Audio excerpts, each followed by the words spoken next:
ഇന്ന് പിന്നെ കുമൽ കറിയും ഗോതമ്പ് ദോശയാണ്. നമുക്ക് വൈകുന്നേരമല്ല, സന്ധ്യക്ക് രാത്രി.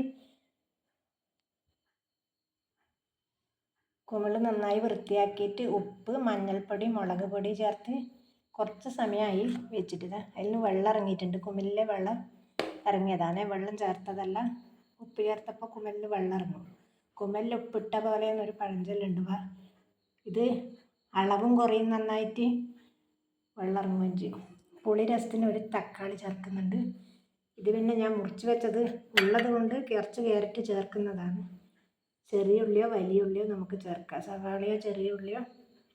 ഒരു പച്ചമുളക് ചേർക്കുന്നുണ്ട്, പച്ചമുളകിൻ്റെ ടേസ്റ്റിന് വേണ്ടിയിട്ട്. കറിവേപ്പില, നാടൻ കറിവേപ്പില കുറച്ച് നല്ലോണം ചേർക്കുന്നുണ്ട്. ഇഞ്ചി ചതച്ചത്, കുറച്ച് വെളുത്തുള്ളി ചെറുതായിട്ട് അരിഞ്ഞതും. നമുക്ക് പെട്ടെന്നുണ്ടാക്കി പെട്ടെന്ന് ദോശ ഒന്ന് ചുട്ടെടുക്കാം. ചീനച്ചട്ടി വെച്ച് സ്റ്റൗ ഓണാക്കി കുറച്ച് വെളിച്ചെണ്ണ ഒഴിച്ച് കൊടുത്തിട്ടുണ്ട്.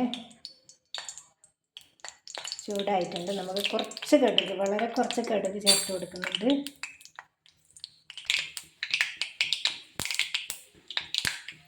കടുക് പൊട്ടുമ്പോൾ നമുക്ക് കുറച്ച് കറിവേപ്പില, അത് 2 ഇഞ്ചി ഇട്ട് കൊടുക്കുന്നുണ്ട്. ചെറുതായ കഷ്ണം ചതച്ചതിന് ലേശം വെളുത്തുള്ളി ഇട്ട് കൊടുത്തു.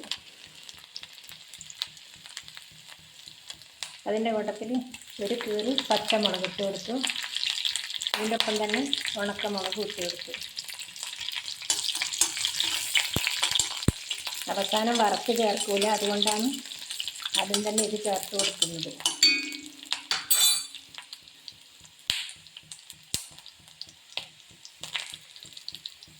വറവ് ചെറുതായി മുട്ട ഉള്ളി ചേർത്ത് കൊടുത്തു.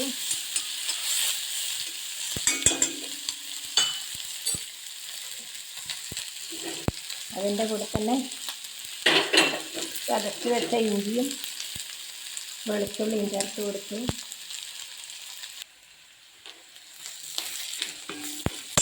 ഈ ഒരു സമയത്ത് കറിവേപ്പില കുറച്ച് കൂടുതൽ ചേർത്ത് കൊടുക്കുന്നുണ്ട്.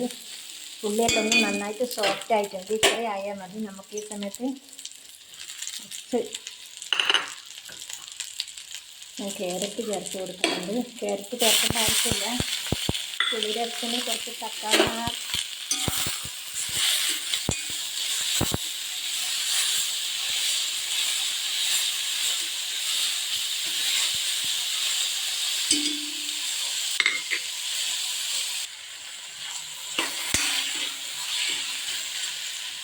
ഈ ഉള്ളിക്കും തക്കാളിക്കും ആവശ്യമുള്ള ഉപ്പ് ചേർത്ത് കൊടുക്കുന്നുണ്ട്.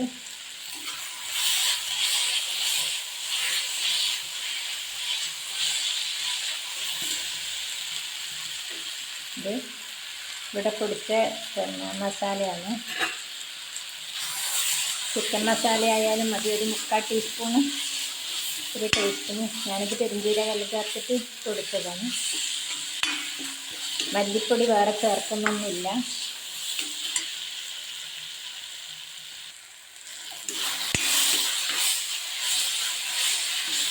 നമുക്ക് ഉപ്പും മഞ്ഞളും മുളകും ചേർത്ത് മഷ്റൂം ചേർത്ത് കൊടുക്കും.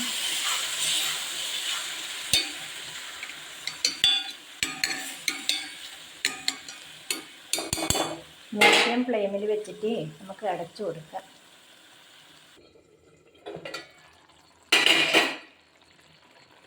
നന്നായിട്ട് തിളച്ചിട്ടുണ്ട്. ഇനി ഒരു 4-5 മിനിറ്റ് വേവിച്ചാൽ മതി.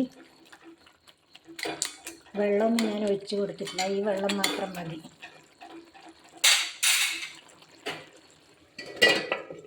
ഫ്ലെയിം കുറച്ച് വെച്ചിട്ടാണുള്ളത്.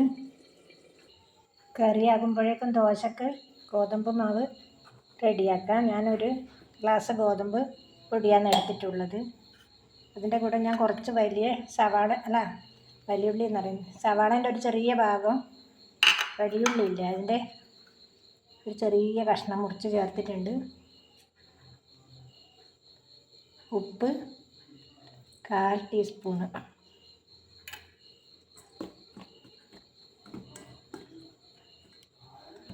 നമുക്ക് വെള്ളം ചേർത്തിട്ട് കുഴച്ചെടുക്കാം.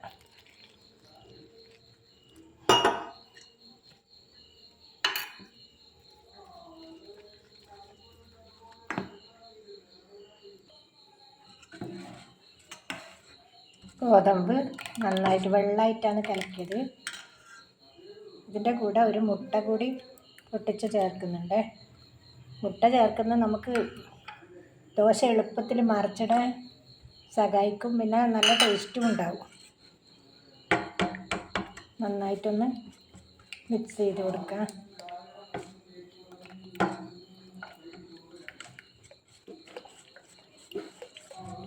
നമ്മുടെ കുമൽ കറി ഓഫാക്കാം. 5-8 മിനിറ്റ് ആയിട്ടുണ്ട് കുമൽ തിളച്ചതിന് ശേഷം. ഞാൻ 1 ടേബിൾ സ്പൂണോളം വെള്ളം ഒഴിച്ച് കൊടുത്തിന്. തുറന്ന് നോക്കിയപ്പോൾ ഇത്രയും മതി.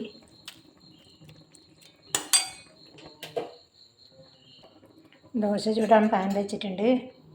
ചൂടാകുമ്പോൾ കുറച്ച് വെളിച്ചെണ്ണ ഒഴിച്ച് കൊടുക്കുന്നുണ്ട്.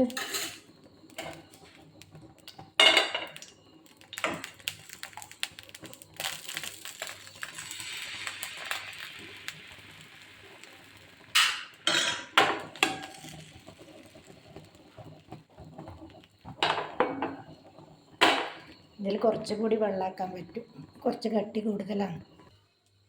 ഞാൻ ഇതിലേക്ക് കുറച്ചുകൂടി വെള്ളം ഒഴിച്ചു. നമുക്കിത് നോക്കാം.